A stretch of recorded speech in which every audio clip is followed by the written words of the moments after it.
గాంధీభవన్లో parliament నియోజకవర్గాల వారీగా TPCC కసరత్తు కొనసాగుతుంది. సార్వత్రిక ఎన్నికలపై ఈ రోజు టీపీసీసీ నేతలు సమీక్షించనున్నారు. ఇవాళ నాగర్ కర్నూల్, మహబూబాబాద్, ఖమ్మం, మహబూబ్ నగర్, నల్గొండ, భువనగిరి నియోజకవర్గాల సమీక్ష జరగనుంది. దీనిపై పూర్తి సమాచారాన్ని మా ప్రతినిధి రాజిరెడ్డి అందిస్తారు. రాజిరెడ్డి, చెప్పండి, గాంధీభవన్లో పార్లమెంట్ నియోజకవర్గాల వారీగా టీపీసీసీ కసరత్తు కొనసాగుతున్నట్టు తెలుస్తుంది. పూర్తి అప్డేట్స్ ఏంటి? శ్రీలత, వరుసగా రెండవ రోజు పార్లమెంట్ నియోజకవర్గాల సమీక్ష సమావేశం జరుగుతుంది. ఈ రోజు సలీం అహ్మద్ ఇన్ఛార్జ్ గా ఉన్నటువంటి 6 పార్లమెంటు పరిధిలో ఉన్నటువంటి నియోజకవర్గాల సమావేశం జరుగుతుంది. ముఖ్యంగా ఒక్కొక్క పార్లమెంటు పరిధికి సంబంధించి ఒక్కొక్క నియోజకవర్గం నుంచి దాదాపు గంట టైము నాయకులు ఏఐసిసి తెలంగాణ కాంగ్రెస్ ఇన్ఛార్జ్ కుంతియా, ఉత్తమ్ కుమార్ రెడ్డి, మిగతా నాయకులు అసలు ఓటమికి ఎందుకు కారణము, ఎలా ఓడిపోయారు అనే అంశం పైన ఆరా తీస్తున్నారు. ఈ యొక్క నేపథ్యంలో అభ్యర్థులు, ఓటమి పాలైనటువంటి అభ్యర్థులు కూడా ఆసక్తికరమైన విషయాలు చెప్తున్నారు. ఎందుకంటే ఆ ఓటమికి ప్రధానంగా అభ్యర్థుల ప్రకటన ఆలస్యం అవ్వడమే ప్రధాన కారణంగా చెప్పుకొస్తున్నారు.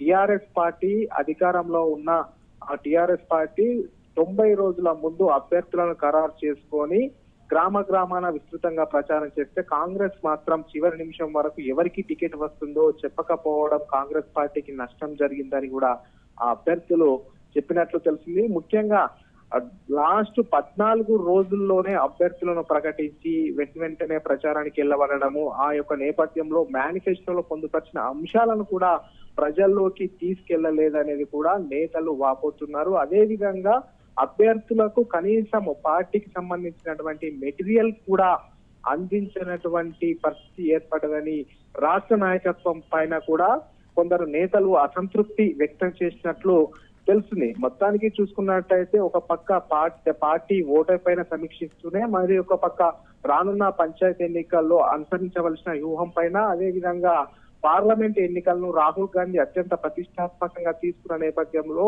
పార్లమెంట్ ఎన్నికల్లో అనుసరించవలసిన వ్యూహం పైన కూడా చర్చిస్తున్నారు. పంచాయతీ ఎన్నికల్లో గతంలో అసెంబ్లీ నుంచి పోటీ చేసినటువంటి అభ్యర్థులు ఇన్ఛార్జీలుగా ఉండి పంచాయతీ ఎన్నికల్లో కాంగ్రెస్ పార్టీని గెలిపించుకోవాల్సిన బాధ్యత ఉందని కూడా నేతలు అభ్యర్థులకు దిశానిర్దేశం చేశారు. అదే విధంగా అసెంబ్లీలో జరిగినటువంటి పొరపాట్లను పార్లమెంట్ ఎన్నికల్లో జరగవద్దని కూడా అభ్యర్థులు కోరుతున్నట్లు తెలుస్తుంది. ముఖ్యంగా పార్లమెంటు అభ్యర్థులను ముందే ప్రకటించుకొని దాదాపు ప్రచారంలోకి వెళ్తే మెరుగైన ఫలితాలు వస్తాయి. చివరి వరకు పార్లమెంటు అభ్యర్థులను కూడా ప్రకటించకపోతే కాంగ్రెస్ పార్టీకి ఇబ్బంది తలెత్తే అవకాశాలు ఉన్నాయని కూడా పార్టీ నేతలు ముఖ్య నేతల దృష్టికి తీసుకెళ్తున్నట్లు మనకు సమాచారం తెలుస్తుంది. మొత్తం ఈ సమీక్షలు ఎన్ని రోజులు జరగనున్నట్టు తెలుస్తోంది?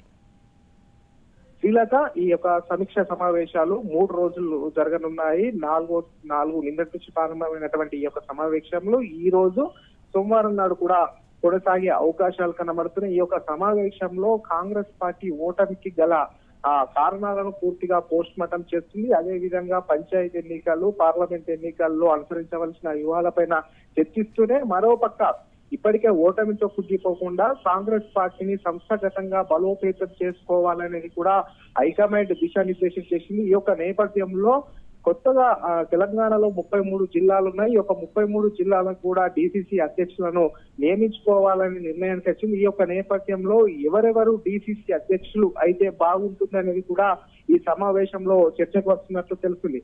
మొత్తం మీద చూసుకున్నట్టయితే సీనియర్ నాయకులు మాత్రం ఈ యొక్క సమీక్ష సమావేశంలో లైట్ తీసుకున్నట్టు మనకు తెలుస్తుంది. ఎందుకంటే ఈ రోజు ఇప్పుడు గాంధీ భవన్ లో నాగర్ కర్నూల్ సంబంధించినటువంటి పార్లమెంట్ నియోజకవర్గ సమావేశం జరుగుతుంది. అందులో సంబంధించినటువంటి సంపత్, వంశీచంద్ర రెడ్డి, ఎమ్మెల్యే గెలిచినటువంటి హర్షవర్ధన్ రెడ్డి కూడా ఈ యొక్క సమీక్ష సమావేశానికి డుమ్మా కొట్టినట్టు తెలుస్తుంది. మొత్తానికి ఈ యొక్క సమీక్ష సమావేశంలో నాయకుల అభిప్రాయాలను తీసుకుని హైకమాండ్ కు నివేదించినట్లు తెలుస్తుంది. Srilatha, right, thank you Rajireddy.